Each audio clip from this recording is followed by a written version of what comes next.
第16日，當你走到無力繼續下去，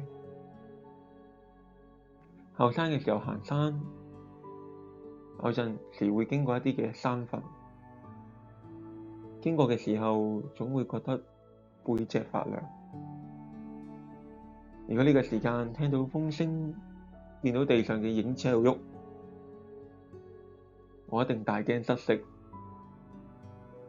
可能想拔足狂奔，但係你發現你已經雙腳發軟，企咗喺度，甚至坐咗喺度。唔知道當天快亮嘅時候，嗰班喺加利利海上邊搖橹甚苦嘅門徒，見到嗰個喺海面上走嚟嘅人影，係咪都係咁樣嘅心情呢？由我哋一同望住個海，馬可福音6章45節。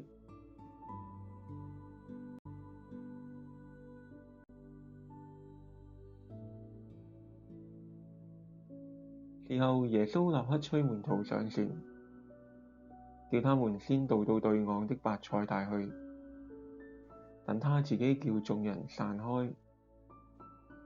他離開了他們，就上山去禱告。到了晚上，船在海中，耶穌獨自在岸上，看見門徒辛辛苦苦地搖橹，因為風不順。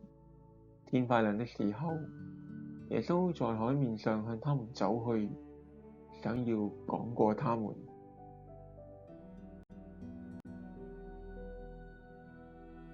門徒看見他在海面上走，以為是鬼怪，就喊叫起來，因為他們都看見了他，非常恐懼。耶穌立刻對他們說：放心吧，是我，不要怕。於是上了船，和他們在一起，風就平靜了。門徒心裡十分驚奇，因為他們還不明白分餅這件事的意義，他們的心還是遲鈍。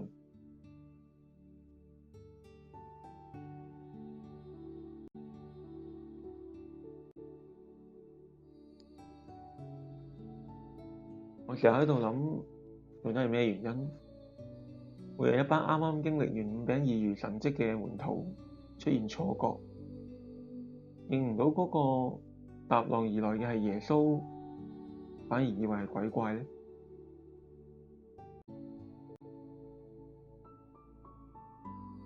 當然喺漆黑嘅海面上邊，絕對係有認錯嘅可能。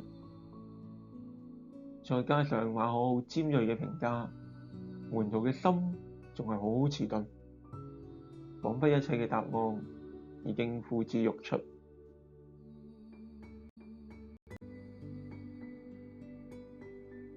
但今年當我重新速讀整卷馬可福音嘅時候，我有一個新嘅體會。好多學者都注意到呢段經文喺5餅2魚嘅神蹟背後。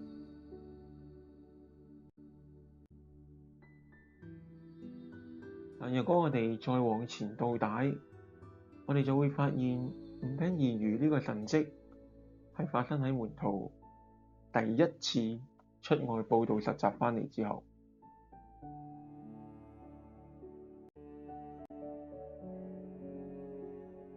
喺第一次佈道實習之後，耶穌指示門徒：你去曠野休息下啦。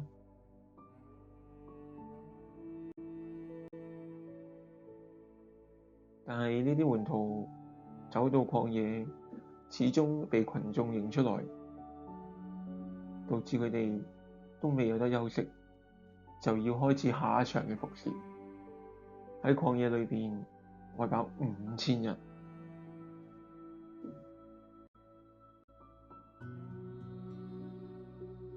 呢個節奏同我哋今日嘅服侍好相似。主日崇拜之後，一場佈道對談，再接一次小組查經，再接一場安息禮拜。一場服侍接一場服侍。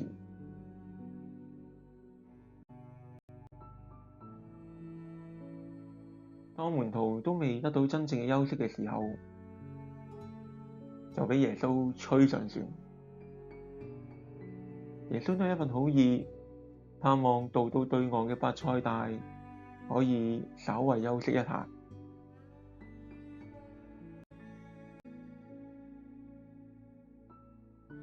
只係到咗海面上面，佢仍然要面對未知嘅風浪。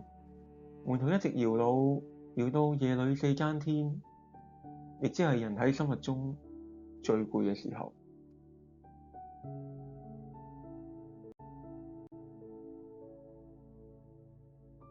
試問喺咁樣嘅時刻，我仲認唔認到嗰個愛我嘅主呢？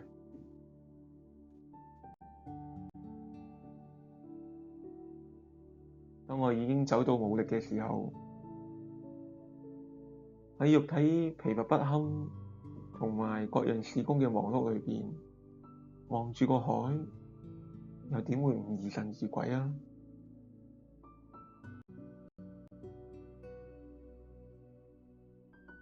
馬可掛心嘅係門徒心裏遲鈍，遲鈍係門徒唔明白分餅嘅事情，更加唔明白耶穌嘅身份同埋使命。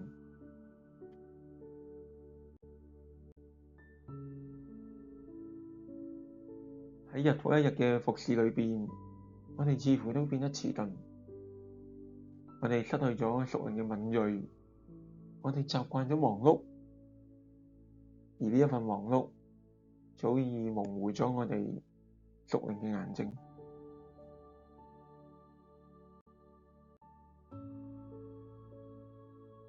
偏偏就係喺我哋精疲力竭嘅時候，當我哋走到無力繼續嘅時候，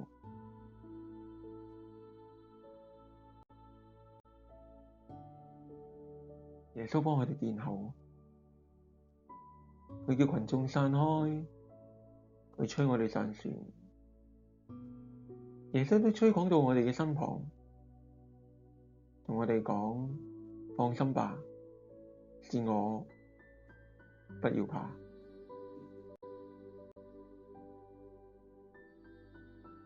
親愛嘅弟兄姊妹，你服侍到筋疲力竭啦嘛？你係咪準備又開展新一輪嘅服侍呢？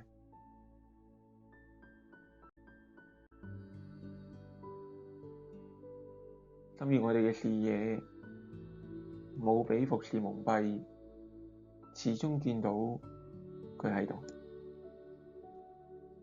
佢喺度為我哋殿後，佢喺度為我哋開新路。Amen。我哋一齊祈禱。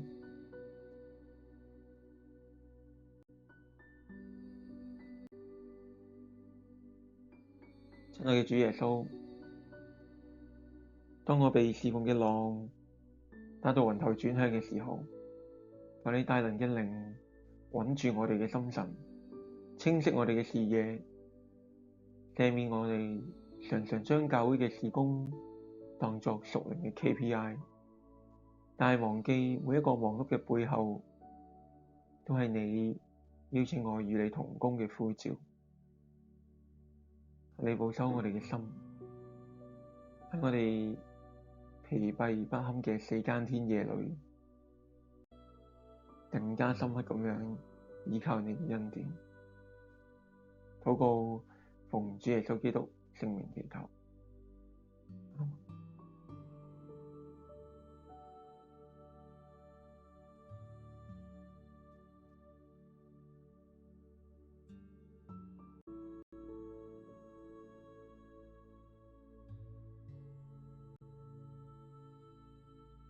祝福你，聽日讓我哋繼續喺馬可福音裏邊與主相遇。